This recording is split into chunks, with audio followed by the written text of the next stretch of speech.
Chancellor Williams, and others.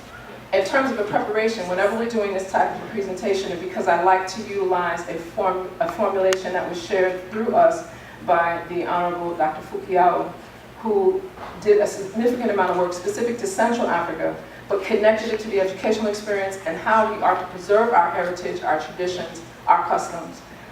We wanted to make sure that we showed some of the persons, and you'll notice Brother Akil has on no shoes, walking to contain that spiritual connection to the earth, walking out in our Maroon sanctuary area. And those are some pretty sharp stones. And the sister in front of him, who is a Nana Queen Mother, Ya Ophelia, Moya Nzure, this was her first hike. So we had to give her, I think they might have actually been his boots, or she put on the boots of somebody, so that she can walk in that area to have that experience. And again, St. Croix Maroon Sanctuary is an honoring of our legacy. So these are some of the slides that I shared in Barbados to kind of get people to, and this particular slide is with the courtesy of Succeed, to just give them a vision of what they tend not to see in St. Croix. A lot of times they just see, Frederiksted town, Christiansted town proper. They don't get an opportunity to know that we have a very rich legacy and cultural tradition connected to free Africans, as well as enslaved Africans who sought freedom. This particular piece was shared with them so they got an understanding that this wasn't an idea that came out of my neck, that we actually were already having steps in place to establish a territorial park. And then there was a piece that I shared because Dr. Asa Hilliard, who has come here and provided different workshops on the importance of us experiencing, incorporating our African traditional experience. And when I say African, I want to be very clear. I'm speaking of the indigenous African diasporic experience. So for me, I don't see my Dominican heritage growing up in San Pedro de Macorís different than my African tradition. So I just want to make sure that that's clear in terms of my discussion. And I quote, "Our temporary loss of memory causes us to forget. It took an educational effort that was systematic, intensive, and unparalleled in history of the world to erase these memories, to cloud vision, to impair hearing, and to impede the operation of the critical capacities among Africans. In order to understand what is happening to Africans as a people, and especially what is happening to Africans in education, we must begin at the beginning and describe the whole story. The first thing needed by educators and others attempting to solve our educational problems is a clear sense of history." So symposiums like this one, symposiums like what was shared at the African Diaspora Heritage Trail, facilitated a significant portion of that. Our beloved Dr. Olasee Davis, and I love this shirt, St. Croix Hiking Association gone bush. I couldn't have found a better way to explain why we should be an integral part of any diasporic, any African heritage trail experience. And particularly the quote that stuck out for most of the participants was, "The Northwest has the potential of becoming a World Heritage Site. It encompasses the spiritual, natural, cultural, historical, archaeological, geological, terrestrial, and marine resources," which it does. And so sharing this particular slide is just so you understand the context in which why I was even sharing what I'm sharing this morning. The African Diaspora Heritage Trail is a piece that was actually formulated by the Ministry of the Government of Bermuda, their Ministry of Tourism. And we had an opportunity to speak directly with Ms. Maxine Estrada. And one of the things that focused to what we're doing here now that links us, and perhaps in that conversation to come up, would you ever think the St. Croix would want to be a site for an African Diaspora Heritage Trail Foundation Conference Symposium?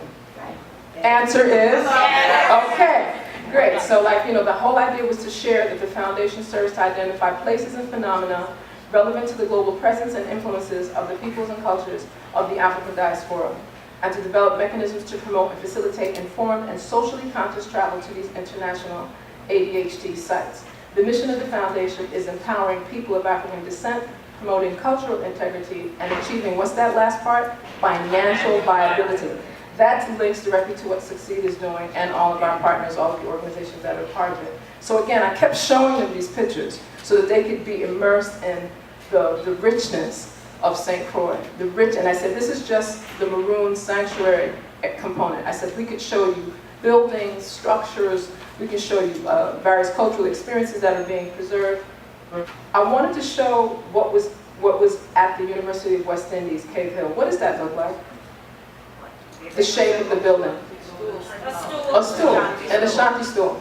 They had an Asante Hene come forward and actually anoint and bless the grounds before they built this administration building in honor of their ancestors. So the entire 4-story building was architecturally inspired by these, and I thought that, yeah, that same with the Andrinka symbols, but with faith all things are possible, that just, right, you already know what happened.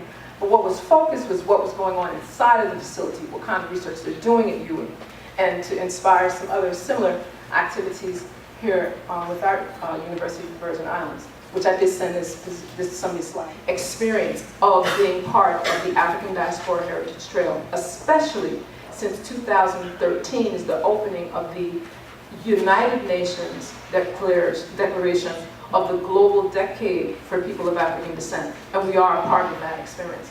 So again, we kept showing them more information, and I figured if I gave them a slide that said it's already part of ADHD, that they would catch on, you know, visualization.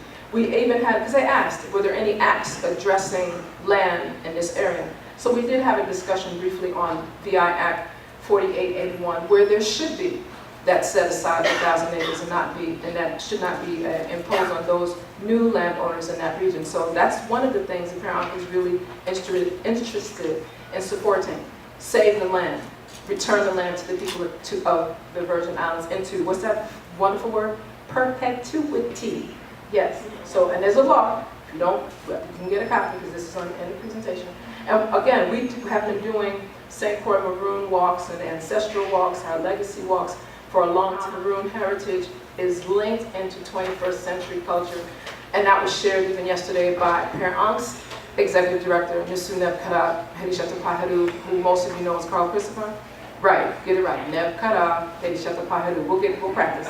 And but he shared a very important portion that we do have intellectual marronage that is still prevalent now. You have people that literally have to run away to be able to express our intellectual perspectives, positions, and the work and activism that we're involved in. So I wanted to use his definition of culture is the way people utilize their experiences to living in their environment which they treasure as their values that shape the social behavior and practices in arts, crafts, appropriate technology, psychology, life sciences, and key, spirituality. And in so doing, we had a chance in this experience with ADHD to talk about St. Croix Maroons as an integral part of the ADHD. Because there were Maroons still in Annalee that were part of Fireburn, so there's a whole connection in that regard. We also talked about retention, transculturalization, synthesis, and reculturalization to be able to speak to that experience of marronage in a way that is still we know it's hurtful to discuss some of those tragic, horrific experiences, but to be able to heal from it and to move forward so that we don't get stuck in the negativity of what is called the ma'angamizi, which is the willful, intentional enslavement of the people. In contrast to this saying it was a whimsical, by happenstance, just because of economics. There was a lot of other components that were connected to the experience. When we speak of the implementation, we also, again, got an opportunity to talk about language, culture, traditional folklore, heritage and moral teachings, and oral traditions in Virgin Islands history that are all encompassing the St. Croix Maroon experience. We had an opportunity to do exactly what we did yesterday in Barbados, and I was very honored that I was even asked in that capacity to offer a remembrance ritual to the ancestors in one of their burial grounds in that region, where those were the ones that did run away from enslavement in their own context. This is a piece that kind of speaks to our legacy initiative, and it was inspired through a piece on the Queens of the Virgin Islands, speaking specifically of Breful and St. John, Queen Mary and St. Croix, and Queen Keziah and St. Thomas, which are actually honored September, October, and November, respectively. So we understand that there's a whole lineage to our spiritual community, to our regional community, and we give it that honor. But the intention has been to give a voice to our ancestors in a way that is uplifting, that is regal, that is unapologetic and firm, but so that everyone can use this region as a space and place of solace, as a sacred space, and a place for us to reflect on how do we move forward so that we do not have to keep saying never again. Yeah? So part of what I just wanted to share was the preserve, heal, and promote Maroon Sanctuary of St. Croix. I do say Dua, and I want to just highlight, if we don't save the land, our children will all be in dinghies. If we do not protect the land and preserve our cultural heritage experience of St. Croix and the entire Caribbean region, all that we're speaking to in terms of this diasporic experience, our indigenous experience, our African ancestral experience will be for naught. So I hope that I pleased you before you had to deal with lunch. Thank you.